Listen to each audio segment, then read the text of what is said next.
I come from a family of engineers. My father was a chief engineer on the Melbourne tug service, and it was great as a little boy growing up to go out on the tugs and bring with him.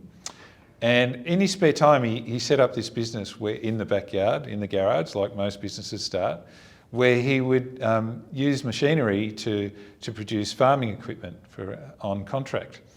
And my two brothers got involved in that business as it grew, and I can remember being a teenager, my father taking me up to what was then a much smaller factory, and he would get me to drive the forklift, and he would get me to, work on the machines. And at the end of the day, I'd use this industrial soap to wash my hands.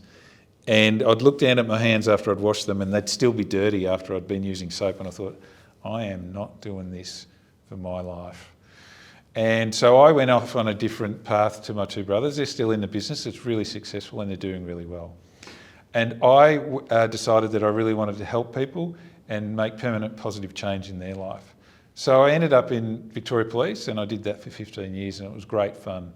I had such great times there, but I learned some really important lessons around risk management, decision making, leadership, and understanding how to react in situations of high stress.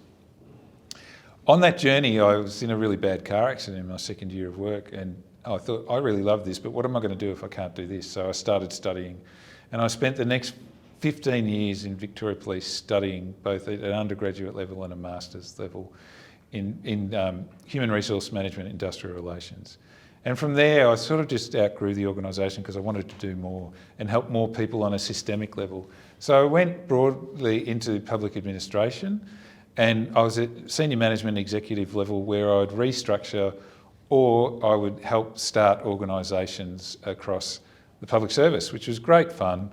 But I always felt this itch that needed to be scratched. And I didn't feel like I was really contributing in such a large bureaucracy.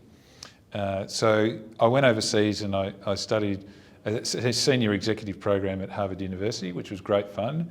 And what that taught me was that I could actually cut it overseas. So a few years later, I then went over to MIT and I completed my Masters of Business Administration at the Sloan School of Management, which will always be a cornerstone of my life. And that gave me some great skills and capabilities that I otherwise didn't have. When I returned to Australia, a friend of mine gave me a copy of this book, Traction, and I read it, and he said to me, I think you'd make a really great implementer. Why don't you take a closer look? So I did in terms of that, and after doing my implementation bootcamp, I've been doing EOS for a number of years now. It's been a great experience, and it's returned me to what I really love doing, which is making permanent positive change in people's lives, and it's just fantastic, and I wouldn't be doing anything else.